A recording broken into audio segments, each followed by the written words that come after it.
다 함께 사도신경으로 신앙 고백하심으로 일요 저녁 예배를 하나님께 드리겠습니다. 전능하사 천지를 만드신 하나님 아버지를 내가 믿사오며 그 외아들 우리 주 예수 그리스도를 믿사오니 이는 성령으로 잉태하사 동정녀 마리에게 나시고 본디오 빌라도에게 고난을 받으사 십자가에 못 박혀 죽으시고 장사한 지 사흘 만에 죽은 자 가운데에서 다시 살아나시며 하늘에 오르사 전능하신 하나님 우편에 앉아 계시다가 저리로서 산자와 죽은 자를 심판하러 오시리라. 성령을 믿사오며 거룩한 공회와 성도가 서로 교통하는 것과 죄를 사하여 주시는 것과 몸이 다시 사는 것과 영원히 사는 것을 믿사옵나이다. 아멘. 하나님 아버지시여, 저희들이 참 하나님을 바르게 알며 나를 위해 십자가에 죽고 부활하신 예수 그리스도께서 나의 구주 되심을 믿는 것이 얼마나 큰 영광이며 가장 큰 축복인지요. 그 영광을 알며 그 축복을 알기에 저희들이 이 자리에 함께 모여 주님을 경배합니다. 주님을 향한 우리의 예배를 받아주시옵소서. 예수 그리스도의 이름으로 기도합니다. 아멘. 다 함께 찬양하겠습니다. 찬송가 304장 그 크신 하나님의 사랑 찬양하겠습니다.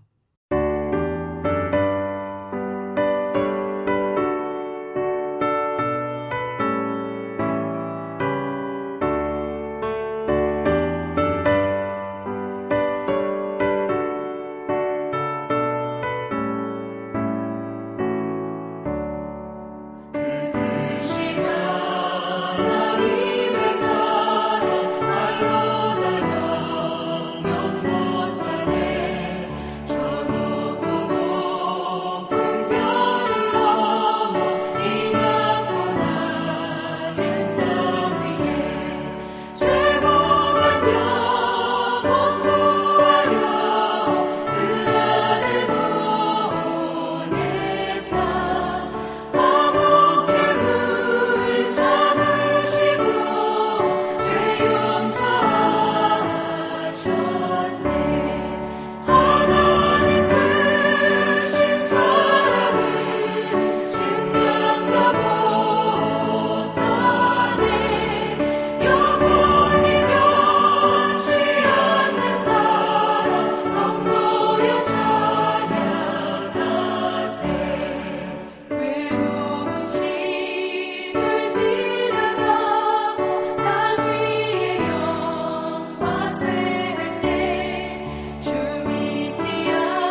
성경 봉독하겠습니다. 오늘 성경 말씀은 구약 성경 레위기 27장 30절부터 34절까지의 말씀입니다. 오늘 성경 말씀을 제가 봉독해 드리겠습니다. 그리고 그 땅의 10분의 1, 곧 그 땅의 곡식이나 나무의 열매는 그 10분의 1은 여호와의 것이니 여호와의 성물이라. 또 만일 어떤 사람이 그 11조를 모르려면 그것에 5분의 1을 더할 것이요. 모든 소나 양의 11조는 목자의 지팡이 아래로 통과하는 것에 10번째 것마다 여호와의 성물이 되리라. 그 우열을 가리거나 바꾸거나 하지 말라. 바꾸면 둘 다 거룩하리니 모르지 못하리라. 이것은 여호와께서 시내 산에서 이스라엘 자손을 위하여 모세에게 명령하신 계명이니라. 아멘. 다 함께 기도하고 말씀을 듣겠습니다. 하나님 아버지시여, 우리가 주님을 섬기되 우리의 몸과 마음을 다 들여 섬길 수 있기를 원합니다. 우리의 모든 것이 되어주신 주님께 나의 모든 것을 드려 하나님을 향한 우리의 신앙 고백과 그 실천이 일치될 수 있게 원하오니 오늘 주의 말씀으로 우리를 다스리시고 인도하여 주시어서 하나님을 바르게 알고 우리가 하나님을 섬기는 것도 올바를 수 있도록 인도해 주옵소서. 예수 그리스도의 이름으로 기도합니다. 아멘. 우리가 오늘은 모세율법의 11조의 성격에 대해 함께 말씀을 나누고자 합니다. 11조가 제도로 세워진 것은 모세율법에서였습니다. 모세율법 이전에도 아브라함이나 야곱이 11조를 드리거나 또 언급한 것이 있지요. 아브라함이나 야곱은 11조가 제도화되기 이전 그 시기의 것이고 11조가 제도로 세워진 것은 모세율법에서였습니다. 모세율법에서 11조가 제도화되었을 때 어떤 성격이었느냐, 이것을 아는 것이 매우 중요합니다. 모세율법의 11조가 무엇인지 잘 모르다 보니 이제 그릇된 가르침인지 올바른 가르침인지 잘 분별하지 못하게 되기 때문이지요. 모세율법의 11조의 성격이 세 가지입니다.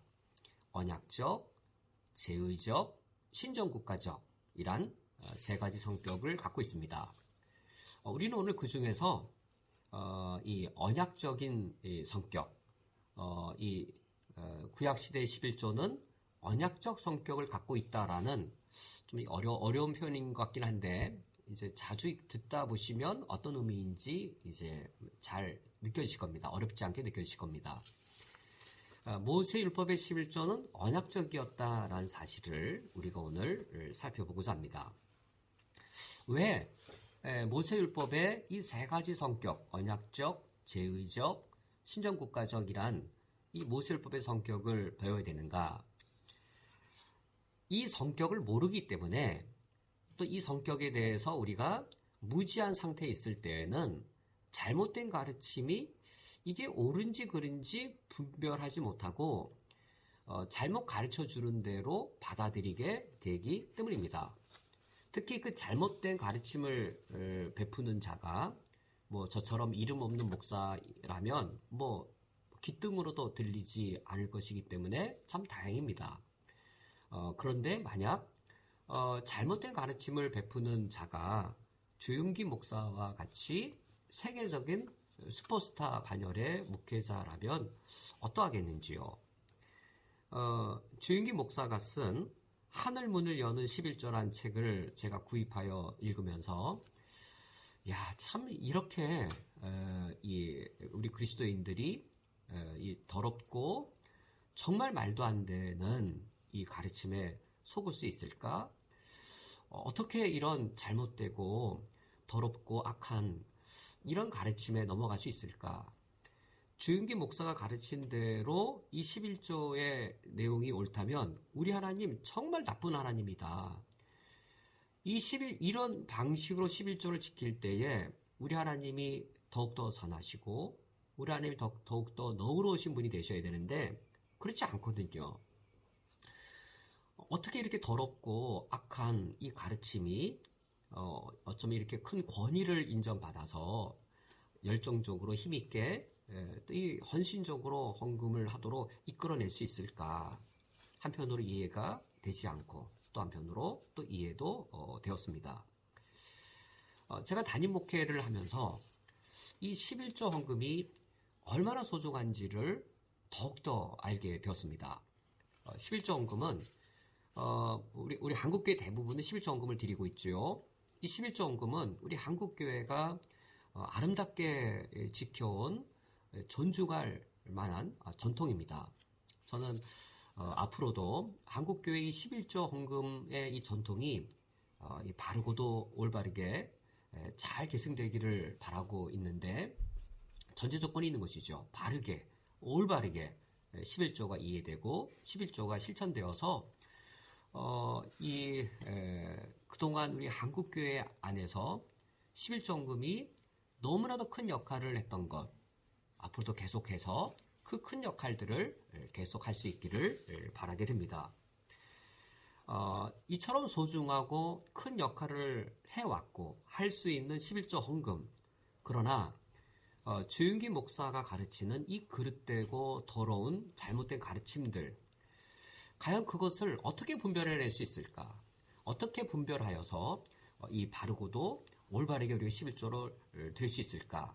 이제 이 고민들을 우리가 지속적으로 계속하여 하고자 합니다.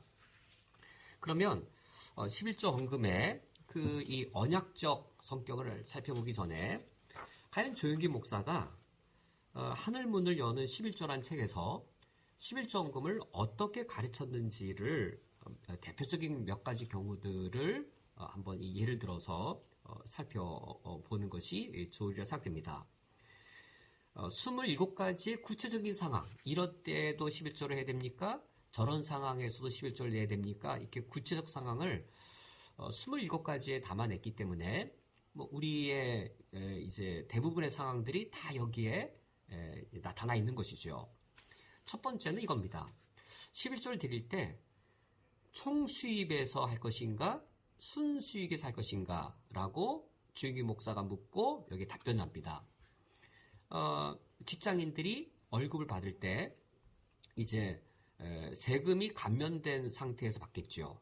그러면 세금이나 어떤 각종 공제금이 제하해지기 전의 총수익에서 내야 되겠는지, 아니면 그런 세금이 다 이 공제된 이후 순수익에서 해야 되는지, 그것에 대한 답변입니다. 과연 이런 질문을 할 이유가 있을까요? 두 번째 상황은 이렇습니다. 정규소득이 아니라, 소득이 꼭 정규소득, 월급에서만 있는 게 아니라 은행에다가 예금을 하든지 또는 주식을 통해서 증권 투자를 하든지 하면 은행에서 어떤 이자 소득들이 발생되지요. 이처럼 정규소득이 아니라 이자 소득 같은 경우도 세금을 내야 되나? 이런 질문입니다. 당연히 조윤기 목사는 내야 된다고 하는 것이죠. 만약 그렇다면 만약에 11조를 내가 매달 낸다라고 할 경우에 그 경우에 어떻게 해야 될까요? 내가 만약에 예금 통장이 10개면 매달 11조를 내기 전에 10개 통장의 그 이자를 다 계산을 해서 내야 되는 것이겠죠. 최소한 1년에 한 번 이상은 내 모든 통장의 이자를 다 생각을 해서 이 11조를 내어야 온전한 11조가 될 겁니다. 정말로 그래야 될까요? 또는 네 번째 경우는 이렇습니다. 퇴직금이나 연금을 받아도 11조를 드려야 되는가? 제가 강도사로 있을 때, 섬길 때, 그때가 IMF가 한국에 있을 때였습니다. 많은 분들이 명예퇴직할 때였는데, 담임 목사님 입장에서는 누가 명예퇴직했는지 알 거 아니에요. 교회도 이제 헌금이 많이 주는 그런 상황이었습니다. 설교 때 가끔씩 그렇게 얘기하시는 거예요. 왜 퇴직금 받고 퇴직금에서 11조를 내지 않냐고. 근데 그 당시 IMF 상황에서 성도님들에게 있어 퇴직금은 어떤 소득이 아니라 정말 앞으로 살아가야 할 어떤 그 새로운 어떤 가게를 열거나 또는 그것을 마련해서 어떤 사업을 할 때 시드머니 성격이었지 어떤 소득, 수입 그것으로 보기 어려운 분들이 훨씬 더 많았습니다. 뭐 소득으로 보든지 뭐 아니든 간에 과연 퇴직금이나 연금을 받아도 여기도 11조를 내야 되는가? 라는 이런 사고 낼 수 있죠. 낸다고 죄 아닙니다. 뭐 이자에서 11조를 내도 죄 아니죠. 근데 정말로 이것을 율법적 의무 아래 끌어당겨서 철저한 바른 11조로 접근할 때 과연 이렇게 해야 되겠느냐라는 것이죠. 다섯 번째는 이렇습니다. 지금까지 드리지 못한 11조는 어떻게 하겠는가? 내가 10년 전에 처음 예수를 믿었는데 10년 동안 왠지 11조가 아까워서 헌금을 드리지 못했습니다. 그러다가 이제 내년엔 그래도 11조를 드려야 되겠다라고 하면 지난 10년간의 11조 어떻게 될까요? 당연히 주영기 목사는 다 계산해서 내라고 하는 것이죠. 정말로 우리 하나님께서 내가 빠뜨려 먹은 11조 일일이 다 장부에 기록해 놓으셨다가 그것도 내라. 너 왜 내 거 훔쳐먹고 너 그거는 왜 잊어버리느냐란 그렇게 하나님이실까? 주영기 목사의 이러한 그 세밀한 가르침을 읽어보면 누가 연상되는지요? 제 마음속에서는 예수님이 책망하신 이 바리새인들이 떠올랐습니다. 바리새인들이 11조를 드리기 위해 철저했습니다. 바리새인들의 철저한 11조가 올바른 신앙을 지키고자 하는 철저함이었을까요? 그것이 정말로 그 올바른 신앙, 하나님과 나 사이에 올바른 관계를 지켜내기 위해 얼마나 선한 영향을 끼쳤을까요? 그런 경우도 정말 있습니다. 정말로 개인적으로 내가 철저하게 11조를 내가 이자조차도 내겠다라고 철저하게 지켜서 그렇게 되는 그리스도인들도 있습니다. 없다라고 말할 수는 없어요. 그런 건 개인의 문제인 것이죠. 나 자신이 이처럼 철저하게 11조를 드림으로 하나님과 나 사이의 관계가 엄밀해지고 또 견고해지는 경우도 있으므로 이렇게 또 해서는 안 된다고 말할 수 없지만 모두가 다 이렇게 해야 된다라고 율법적 의무 아래 이끌어오는 것은 결코 성경적이지 않습니다. 주영기 목사가 말한 5가지 제일 앞에 부분들을 말씀을 드렸는데 6번째 이하의 경우를 보면 정말로 더 기가 막힌 경우들이 있습니다. 6번째 경우는 이렇습니다. 만일 집안에 급한 일이 생겼습니다. 이를테면 생명이 위독한 수술을 해야 되는 상황이에요. 이거 주영기 목사가 예를 드는 경우입니다. 그런데 수술을 해야 되는데 당장 돈이 없는 겁니다. 그런데 11조가 있는 거예요. 11조를 드리려고 돈을 떼어놨는데 이 11조로 과연 생명이 위독한 이 수술비로 할 것이냐, 돈을 빌릴 시간 여력도 없는 상황이어서 수술비로 쓰는 것 이거 가능한 것인가? 아니면 그렇다 할지라도 믿음으로 이 11조를 하나님께 드리고 수술하는 것은 그냥 하나님께 맡겨야 되느냐? 주영기 목사는 어떻게 답변할까요? 주영기 목사는 당신에게 정말로 진짜 믿음이 있으면 하나님께 11조를 드리십시오. 병원비를 내는 게 아니라 진짜 믿음이 있으면 11조를 내십시오. 그러나 당신에게 믿음이 약하다면 당신이 믿음이 약하기 때문에 그렇게 하지 마시고 병원비로 쓰십시오. 라고 말합니다. 이렇게 뭔가 여유를 주는 것 같지만 병원비로 써도 되는 것 같다 말하지만 그 사람은 병원비로 11조를 사용하면서 어떤 마음이 있을까요? 하나님, 내가 이렇게 믿음이 없습니다. 내가 정말로 믿음으로 이거를 11조를 드려야 되는데 내가 믿음이 없어서 이렇습니다라고 자기를 자책하겠죠. 정말로 우리 하나님 그런 하나님일까요? 이런 하나님으로 우리가 여기면 정말 우리 하나님 선하시고 관대하시고 인자한 아버지이실까요? 상당히 의문이 되는 것이죠.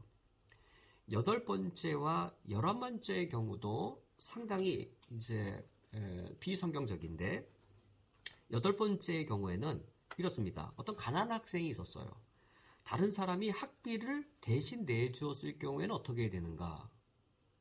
어떤 고학생이 있는데 참 착하고 성실해서 어떤 분이 그 학생에게 대신 대학교 등록금을 내주었습니다. 그 대학교 등록금에 대해서도 11조를 내야 될까요? 당연히 조영기 목사는 그렇다라고 여기죠. 11번째의 경우는 교회에서 성미나 구호 물품을 배급받는 그런 가난한 성도, 다른 사람이 대주는 생활비로 살 정도로 가난한 경우에도 11조를 드려야 합니까? 라고 묻습니다. 당연히 조영기 목사는 아무리 가난할지라도 11조를 내야 한다라고 말합니다. 이것은 정말로 성경에 반대되어지는 그릇되고 더러운 가르침입니다. 왜냐하면 모세율법의 11조의 내용을 보면 모세율법에서 하나님께서 11조를 드리라고 하는 목적을 보면 이처럼 가난한 사람, 다른 사람이 대주는 생활비로 살 정도로 가난한 사람들, 그 사람들에게 생활비를 주기 위해 11조를 드리라는 것이었어요.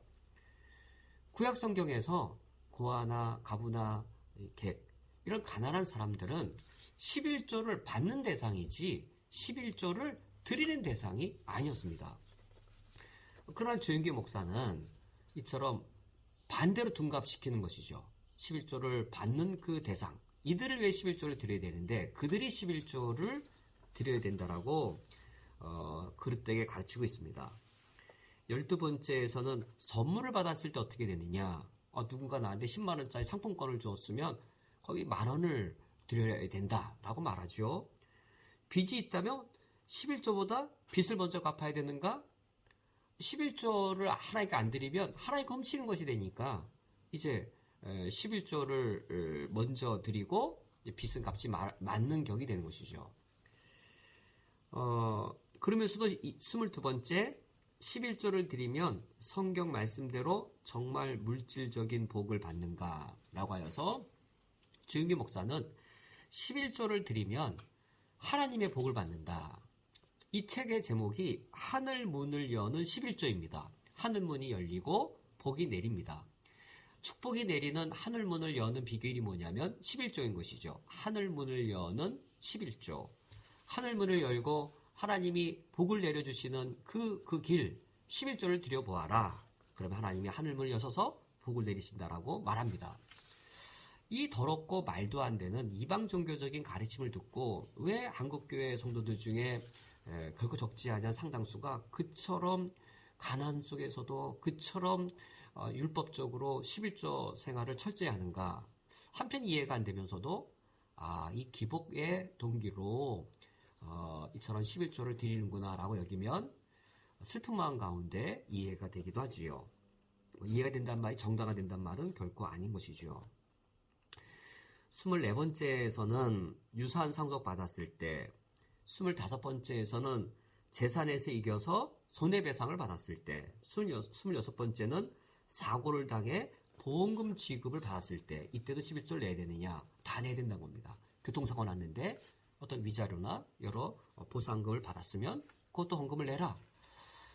우리 주님 정말 그런 하나님이실까요? 그리고 마지막 27번째는 정말로 더럽고 바알 종교인지 여호와 하나님을 섬기는 거룩한 종교인지 의심스러울 정도입니다.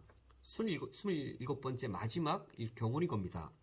불의한 방법으로 얻은 소득에 대해 11조 하는 것은 합당한가? 조영기 목사는 창녀를 예로 들고 있습니다. 창녀가 화대를 받은 그 더러운 돈, 그릇된 돈으로 하나님께 11조를 드린 것, 하나님이 받으실까요? 조영기 목사는 불의한 소득이라 할지라도 믿음으로 하나님께 드리면 받는다라고 하는데 도대체 그 믿음은 무슨 믿음일까요? 비윤리적인 것과 도덕적으로 타락한 더러움들, 그런 것과 무관한 그냥 신을 향한 그런 뜨거운 그런 어떤 이 종교성의 믿음, 그런 것을 말하나? 거룩하신 여호와에 대한 믿음은 철저하게 윤리적일 수밖에 없는데 어떻게 이렇게 더럽고 바알 종교와 같은 그런 더러운 가르침을 베푸는가? 그런 의구심을 갖게 되어집니다. 이처럼 조영기 목사의 11조에 대한 가르침은 성경적인 것과 거리가 먼 부분들이 많이 있고 조윤기 목사의 가르침 중에는 성경과 거리가 먼 정도가 아니라 바알 종교처럼 이방 종교처럼 더럽고 구역질나는 그릇된 가르침도 상당히 내포되어져 있습니다.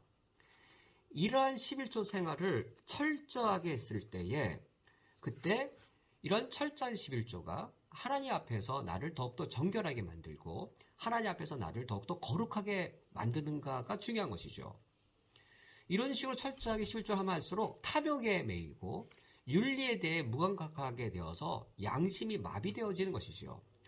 그냥 복받기 위해서 하나님의 축복을 갈구하면서 어떻게든 복을 받기 위해 이자의 10분의 1까지 철저하게 지키려고 하는 그런 뜨거운 종교성, 그건 종교성에 불과하고 바알 종교의 열심과 차이가 없습니다. 율법적 의무감에 의해 무겁게 11조를 드리는 그 성도의 마음, 결국 우리 하나님께서 보실 때 얼마나 오히려 가슴 아파하실까요? 그럼에도 불구하고 10가지 가르침 중에 한두 가지를 틀면 전체가 잘못되게 틀어지잖아요. 전체가 틀어진 것이 너무 비성경적인데도 불구하고 이것을 받아들이게 되어지는 큰 이유는 성경을 근거로 해서 가르치기 때문인 겁니다. 조윤기 목사가 성경을 뭔가 몇 가지 필요한 걸 끌고 오고 가르치기 때문에 속아서 넘어가는 것이죠. 이처럼 잘못되고 그릇된 가르침에 우리가 무방비하게 속게 되어지는 가장 중요한 이유, 이것이 잘못된 것을 확인할 수 있는 아주 좋은 비결, 그것은 모세율법의 11조의 세 가지 성격을 확실하게 아는 것에 있습니다. 모세율법의 11조의 세 가지 성격, 무엇이라고 제가 이미 말씀드렸죠? 모세율법의 세 가지 성격은 첫 번째 언약적이고, 그리고 제의적이고, 그러니까 제의적이란 말은 제사 드리는 제의적이고, 세 번째는 신정국가적이다란 이 세 가지 성격입니다. 이 세 가지가 사실 또 하나로 연결되어질 수 있는 것인데, 이 세 가지의 성격을 우리가 바르게 알면, 이 부분에 있어서 조윤기 목사 이런 가르침이 왜 전혀 얼토당토하지 않은지를 우리가 알 수 있습니다. 그러므로 우리가 모세율법의 세 가지 성격이 어떠한지를 우리가 이어서 살펴보도록 하겠습니다. 이제 모세율법의 11조는 언약적이었다라는 사실을 살펴보도록 하겠습니다. 모세율법의 11조가 세 가지 성격을 갖고 있었는데 그 중에 첫 번째 성격에 해당되는 것이지요. 어쩜 우리 성도님들에게 이런 표현들, 모세율법의 11조는 언약적이었다란 이런 표현이 좀 생소하거나 어려우실 수 있을 터인데, 사실 그 내용을 들어보면 그렇게 어렵지 않습니다. 왜냐하면 우리가 이미 알고 있는 것이기 때문입니다. 그러니까 표현이 생소하고 낯선 것이지, 우리가 하나님과 나 사이에 나의 믿음으로 이미 알고 있고, 하나님과 나 사이에 경험된 우리 인격으로 이미 우리가 알고 있는 내용인 것이죠. 우리 인격으로 하나님과 나 사이에 어떤 체험된 우리 삶 속에서 우리가 이미 알고 있는 바를 좀 이렇게 생소한 표현, 언약적이다라고 표현된 것이지, 그 언약적인 것을 우리가 이미 경험하고 있습니다. 그 언약적인 것을 통해서 우리가 하나님을 알고 있습니다. 이미 우리가 체험으로 알고 있고 우리 인격으로 알고 있는 것이기 때문에 표현이 생소하시다면 이게 표현이 생소한 것일 뿐이구나, 하나님과 나 사이에 이미 경험되고 알고 있는 뭔가가 있는데, 실체가 있는데 이것을 언약적이라고 표현하는 것이구나 라고 그런 태도로 바라보시면 이 내용이 그렇게 어렵지 않고 오히려 매우 큰 유익이 있음을 알 수 있을 겁니다. 그러면 이 모세율법의 언약, 이 내용부터 먼저 알아야 이제 그래서 모세율법의 11조를 언약적이다라고 말하는구나라는 것을 이해하실 수 있으실 것 같습니다. 제가 그래서 모세 언약에 대해 먼저 간략하게 설명을 드리겠습니다. 하나님과 이스라엘 백성들이 언약을 체결하기 이전에 그때 이스라엘 백성들은 애굽의 노예 상태였습니다. 애굽의 노예에 있던 그들을 하나님께서 모세를 보내시고 모세가 구원자가 되어서 이스라엘 백성들을 애굽에서 구출해내게 되지요. 그 이후 3개월 동안 이제 애굽에서부터 이제 이 홍해바다도 건너고 이제 하나님의 인도에 가십니다. 3개월 후에 당도한 곳이 시내 광야였습니다. 모세 혼자 이제 시내산으로 올라가게 되지요. 거기서 모세가 십계명을 받습니다. 십계명을 받고 시내산 아래 내려와서 거기 시내 광야이겠죠. 이 광야에서 하나님과 이스라엘 백성들이 언약을 체결합니다. 모세 율법의 11조가 언약적이다라고 말할 때 그 언약이 바로 이 언약을 말합니다. 근데 이 언약이 이름이 하나가 아니라 이제 여러 가지로 불려요. 그래서 저도 이제 신학서적을 읽을 때 처음에 혼돈스러웠는데 한번 정리를 해보시면 이때 이 언약을 장소에 따라 이름을 붙여서 신의 언약이라고 부르기도 합니다. 또 모압 언약도 있고 뭐 다른 언약도 있는데 여기서 이 신의 언약, 이 하나님과 이스라엘 백성들이 애굽에서 구원받은 후 신의 광야란 장소에서 언약을 맺었으므로 그 장소를 따라 신의 언약이라고 이름을 붙이기도 하고 또 모세 언약이라고도 이름을 붙입니다. 왜일까요? 그 신의 광야에서 하나님과 언약을 맺을 때 언약 체결의 중보자 역할을 모세가 했거든요. 언약 체결의 중보자인 모세의 이름을 따라 모세 언약이라고도 이름을 부릅니다. 그러므로 혹시 모세 언약, 신의 언약이라고 일컬어지면 같은 것을 가리키는구나 라고 우리가 알아들으면 되겠습니다. 또 하나가 있습니다. 이 모세 언약, 신의 언약을 옛 언약이라고도 표현합니다. 옛 언약이란 말은 후대에 새 언약이란 말이 있는 것이겠죠. 새 언약이라고 하는 것이 있기 때문에 지금 이 언약을 옛 언약이라고 말하는 것이겠죠. 그래서 이 모세 언약을 옛 언약이라고 말하고 그리고 신약 성경에 새 언약이 나오는데 예수님께서 이제 성찬식을 세우실 그 자리에 이는 내 피로 세울 새 언약이라고 말씀하십니다. 예수님이 새 언약이라고 말씀하실 때에는 그 앞에 무슨 언약이 있었던 것이죠. 바로 예수님께서는 이 신의 언약, 모세 언약을 옛 언약이라고 상정하시고 예수님께서 십자가의 죽으심으로 체결되는 완성되는 그 언약을 새 언약이라고 말씀하십니다. 지금 이런 옛 언약, 새 언약은 이건 알아두셔야 되고 기억하셔야 됩니다. 그러니까 모세 언약, 신의 언약 이런 이 표현을 잊어버리시더라도 이게 옛 언약이라는 사실은 기억하셔야 되는데 이것이 옛 언약이어서 한자로 표현하면 뭘까요? 구약이지요. 예수님의 새 언약 이 한자로 표현하면 뭘까요? 신약이지요. 우리가 신구약 성경 66권 할 때 구약 성경, 신약 성경 이렇게 우리가 구분하지요. 이때 우리가 언약이라는 개념이 아주 중요하기 때문에 이와 같이 성경 자체를 두 권으로 구분했던 것이죠. 지금 이제 언약에 관한 간략한 말씀을 드렸습니다. 이제 제가 새 언약까지 말씀드려서 약간 복잡해지긴 했는데 다시 말을 맺으면 또 좁히면 이 모세 율법의 11조는 언약적이었다라고 말할 때 이 언약이란 하나님이 이스라엘 백성을 애굽에서 구원하신 후 시내 광야에서 언약 체결한 그 언약을 말한다라는 것이고 그 모세 언약이 체결되는 것 중에 부속되어지는 항목으로 11조가 포함된 거예요. 그러니까 11조가 모세 언약의 언약적이었다라고 하는 것은 그 모세 언약이 여러 가지 조항들로 갖춰졌겠죠. 그 중에 하나의 조건으로 11조 항목이 들어가 있는 겁니다. 그러면서 제도화가 된 거예요. 모세 이전에는 11조가 제도가 아니었습니다. 이 모세 율법에서 11조가 제도가 된 거예요. 모세 언약을 체결하는 중에 하나의 항목으로 이 11조가 들어갔습니다. 그래서 11조가 제도화되었고 제도화된 것이 바로 이 언약하에 있었기 때문에 모세율법의 11조가 언약적이다라는 것이죠.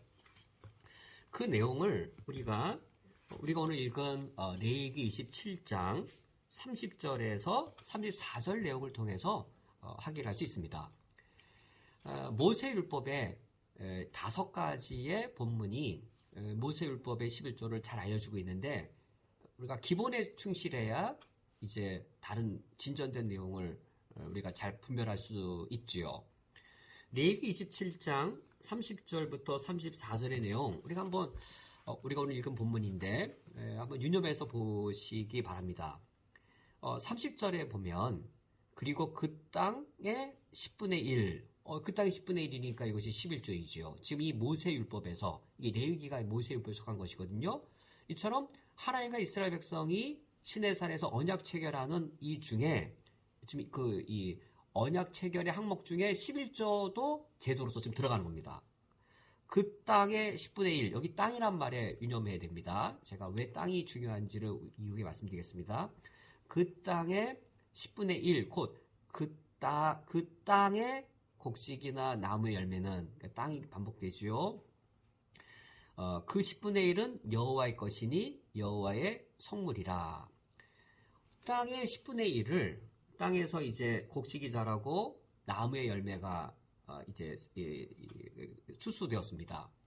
그 중에 10분의 1은 여호와의 소유라고, 여호와의 것이라고 규정합니다.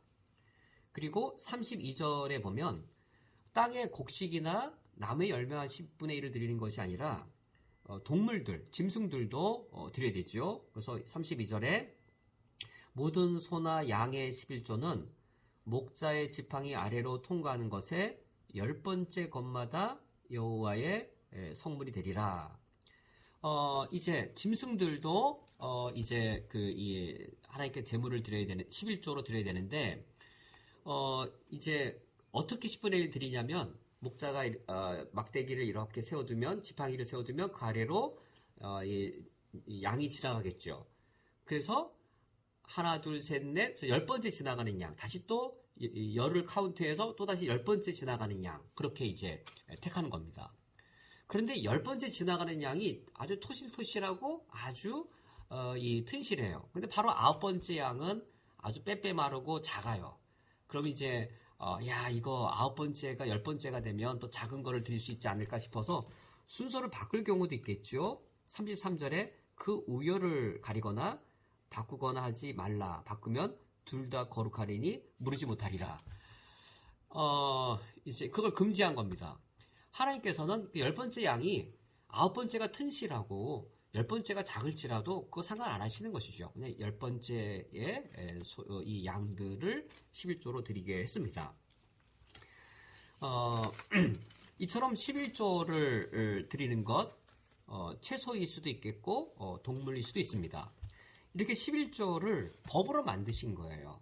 언약 체결을 하면서 언약 체결의 조항 중에 11조 항목을 넣으시면서 27장 34절 우리가 오늘 읽은 마지막 성경 구절을 보면 이렇습니다. 이것은 여호와께서 시내산에서 이스라엘 자손을 위하여 모세에게 명령하신 계명이니라. 이 34절 자체가 언약이니라란 말입니다. 시내산, 신의 언약이죠. 또 모세에게 명령한 모세 언약이죠. 그래서 바로 이 11조 이 제도는 이 레위기 27장 말씀을 보면 레위기 27장에 11조 제도를 세우고 어떤 말씀으로 마무리 짓죠? 이것이 언약이니라라고 말씀하신 것과 같은 것이어서 모세 율법의 11조는 그 성격이 언약적이다라는 사실을 우리가 아주 명백하게 알 수 있습니다. 그 다음에 약간 이제 좀 어려운 내용을 좀 2가지 말씀을 드려야 되어서 제가 약간 한 호흡을 쉬면서 설명을 드리고자 합니다. 우리에게 언약이란 말이 좀 생소하고 어려운 이유는 우리 시대에 이런 유형의 언약 체결이 없기 때문이죠. 이 당시에 사람들이 언약이다란 말을 들으면 쉽게 이해합니다. 왜냐하면 그 당시에 이런 언약이 실제로 통용되고 있었기 때문이지요. 이를테면 우리가 뭐 이제 커피숍에 가서 커피 쿠폰 10개 먹으면 10번 먹으면 뭐 한 잔은 무료로 준다. 뭐 이런 쿠폰 제도. 뭐 쿠폰 제도란 말 들으면 우리는 쉽게 이해하는데 뭐 500년 뒤에 사람이 뭐 쿠폰 제도, 쿠폰이란 것이 없는 시대의 사람이 들으면 그게 뭐지? 되게 낯설고 좀 당황스러운 것처럼 그런 거예요. 그러니까 언약적이란 말이 뭐 학문적으로 어려워서 또는 뭐 관념적으로 너무 철학적이어서 이해하기 어려운 게 아니라 우리 시대에 이런 실생활에 실천적인 언약이 없기 때문에 우리에게 낯설고 생소한 것이죠. 그래서 그 당시에 이 언약이 무엇이었나?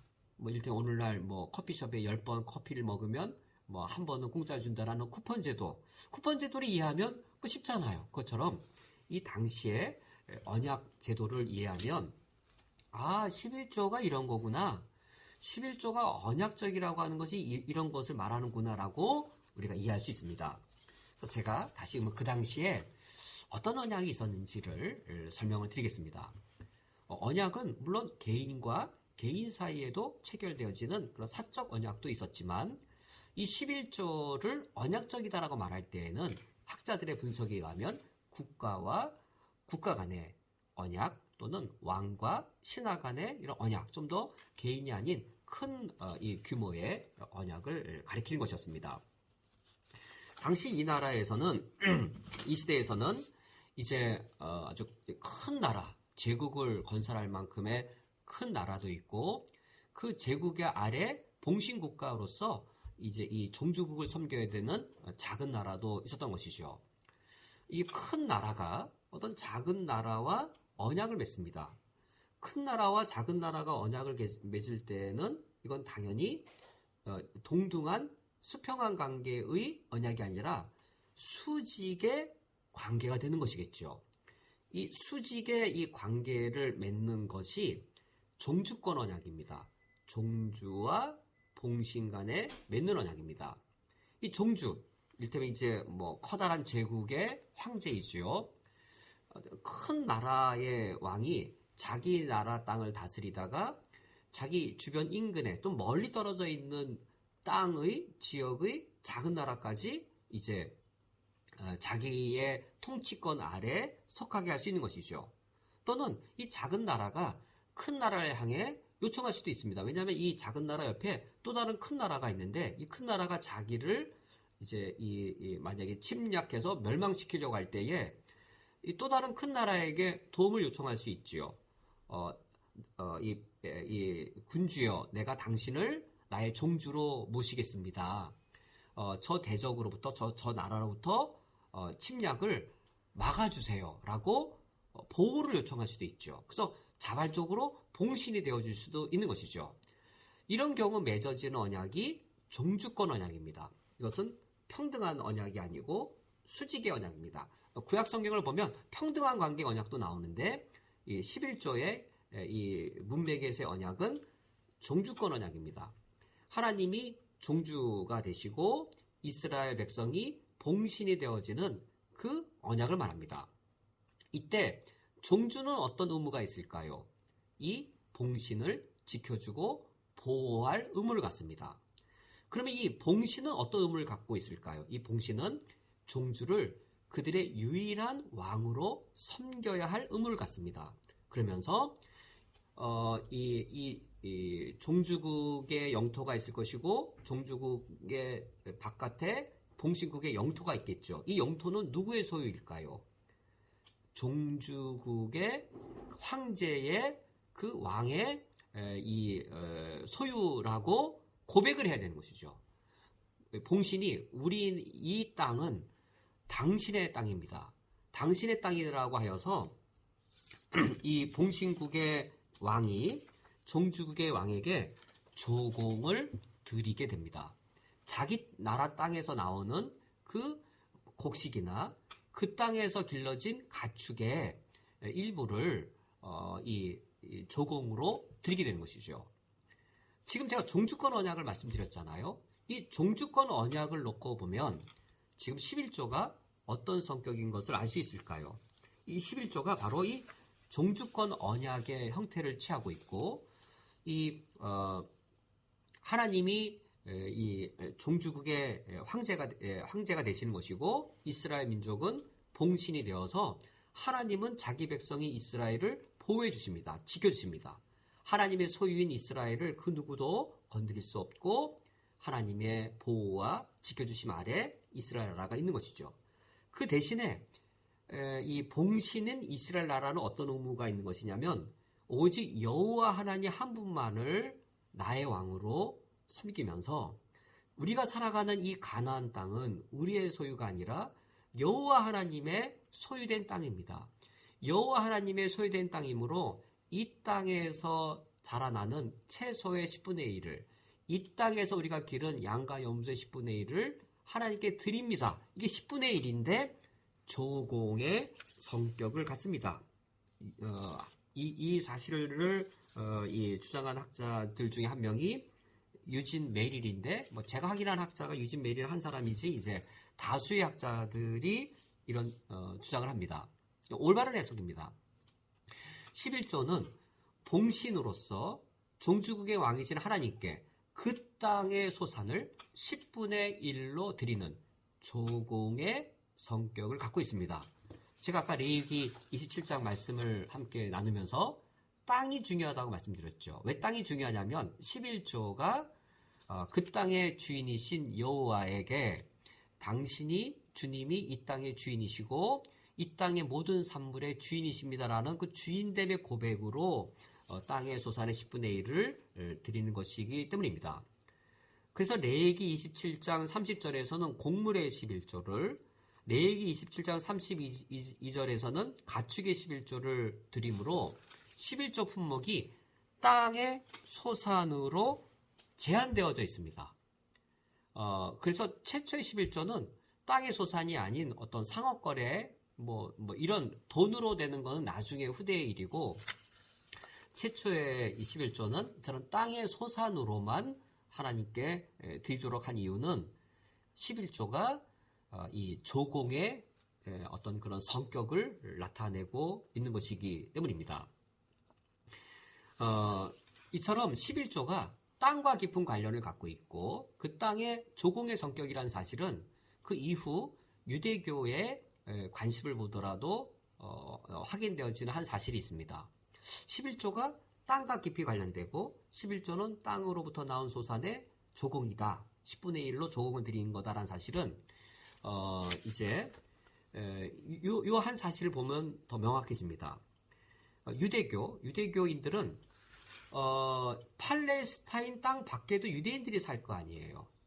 팔레스타인 땅 밖에 사는 유대인들도 과연 11조를 드려야 되는가? 팔레스타인 땅 밖에 사는 유대인들 과연 어떠할까요?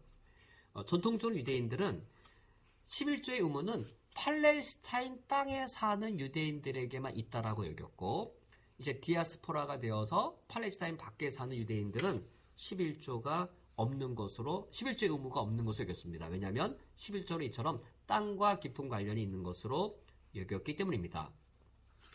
이런 문맥에서 놓고 볼 때 11조는 언약적인 것이구나. 만약에 그 봉신이 그들의 종주에게 11조 드리는 것을 중단하면 어떻게 될까요? 11조 드리는 것, 조공 드리는 것을 중단하면 언약이 깨지지요.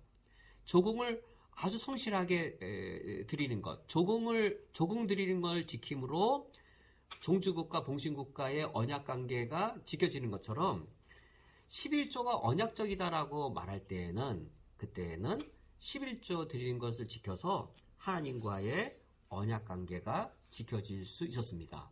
구약시대 때 그랬다는 것이죠. 구약시대 때. 옛 언약 하에서 그랬다는 것이죠. 옛 언약 하에서는 11조를 지켜서 언약이 지켜졌습니다. 우리가 지금도 옛 언약 하에 있을까요? 예수님이 새 언약을 세우신 이후에도 우리가 여전히 이렇게 11조를 지켜서 언약이 지켜지는 조공을 들여서 하나님과 우리 사이에 또 왕과 백성의 관계가 지켜지는 옛 언약 하에 우리가 여전히 놓여져 있을까요? 여기 의문이 드는 겁니다. 그렇지 않은 것이죠. 뒤에 가서 좀 더 이해관해서 살펴보도록 하겠습니다. 11조가 언약적이다라고 할 때 이처럼 첫 번째로 종주권 언약의 내용이 있습니다. 그런데 우리가 오늘 읽지 아니한 그 본문에 보면 이제 또 다른 내용이 있습니다. 하사 언약의 부분이 있습니다. 하나님께서 그 11조를 받으셔서 하나님이 쓰신 게 아니에요. 뭐 하나님 당연히 영이시니까 뭐 양이나 채소를 하나님이 드시거나 소비하실 이유가 전혀 없는 것이죠. 하나님께는 그런 11조 물품이 필요하지도 않으십니다. 이 이스라엘 백성들이 하나님과 종주권 언약을 맺고 조공을 드리면 하나님 이 조공을 받아서 누군가에게 또다시 주셨어요. 이 11조를 누군가에게 주셨을까요? 누구에게 주셨을까요? 레위 지파에게 이 조공을 주었습니다. 레위 지파에게 왜 조공을 주었냐면 다른 11지파들은 땅을 기업으로 받았지만 레위 지파에게는 땅이 없었습니다. 땅이 없었으므로 뭐 구제하려고 준 것이 아니고 이 레위 지파의 역할은 성전을 위한 것이었거든요. 성전과 제사장을 위한 것이었거든요. 그래서 이제 모세율법의 11조가 언약적이고 제의적이라고 이제 말한 부분, 이제 여기와 연결이 되어지는 것인데 오늘은 이제 언약적인 부분만 보겠죠. 하나님께서 이 신정 국가인 이스라엘 나라에는, 그러니까 이제 모세율법부터 신정 국가적인 것이죠. 신정 국가인 이스라엘 나라에서는 하나님의 어떤 궁궐, 왕이 거처하는 성전, 이 성전이 필요한 것이죠. 신정 국가에는 성전이 필요한데 왕을 모시기 위한 성전, 이 성전을 위해서 제사장과 레위 지파가 필요한 것이에요. 그래서 이 레위 지파를 11지파가 가난하니까 구제해 주듯이 그걸 한 게 아니고 이 성전을 지키기 위해, 성전 제사를 위해 제사장과 레위인들이 필요했는데 하나님께서는 신정국가를 건설하시고 왕이신 하나님이 거처인 성전을 세우신 이후 이 성전을 유지하기 위해서 레위 지파들에게 이 11조를 다시 주었습니다. 11지파가 조공으로 드린 이 11조를 레위 지파에게 하사하셔서 그러니까 이스라엘 백성과 하나님 사이의 11조는 종주권 언약의 관계였다면 하나님이 이 11조를 이 레위 지파에게 주신 것은 그 당시 하사 언약이라는 또 다른 언약이 있었는데 하사 언약에 해당되어집니다. 그러니까 이 하사금을 내리는 것이죠. 왕이 신하에게 하사금을 내리는 것이죠. 왕이신 하나님께서 당신의 성전을 섬기는 제사장과 레위인들에게 하사금을 내리는 것이죠. 이것을 모세 와인필드라는 학자가 주장을 하는데 와인필드만 주장하는 것이 아니라 또 다른 학자들도 주장하는 것이죠.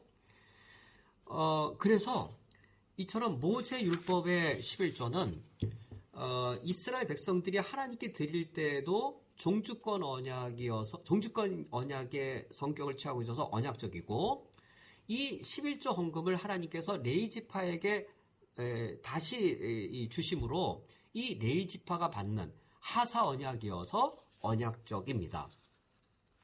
이처럼 우리가 간략하게 살펴볼지라도 모세 율법의 11조는 언약적이었습니다.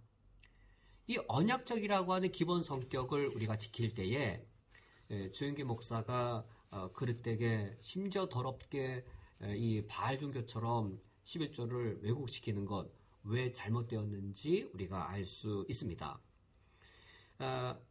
구약시대 모세율법의 11조가 언약적이라는 사실 우리가 지금까지 살펴봤는데 이것이 지금 우리 신약시대 우리 그리스도인들에게 어떤 의의를 갖는가 두 가지로 정리해 볼 수 있습니다.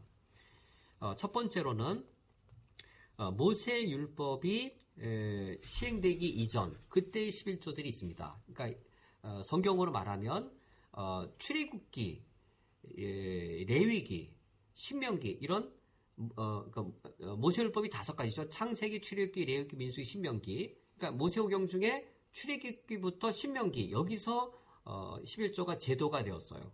근데 모세율법에서 11조가 제도되기 이전의 성경 창세기이죠.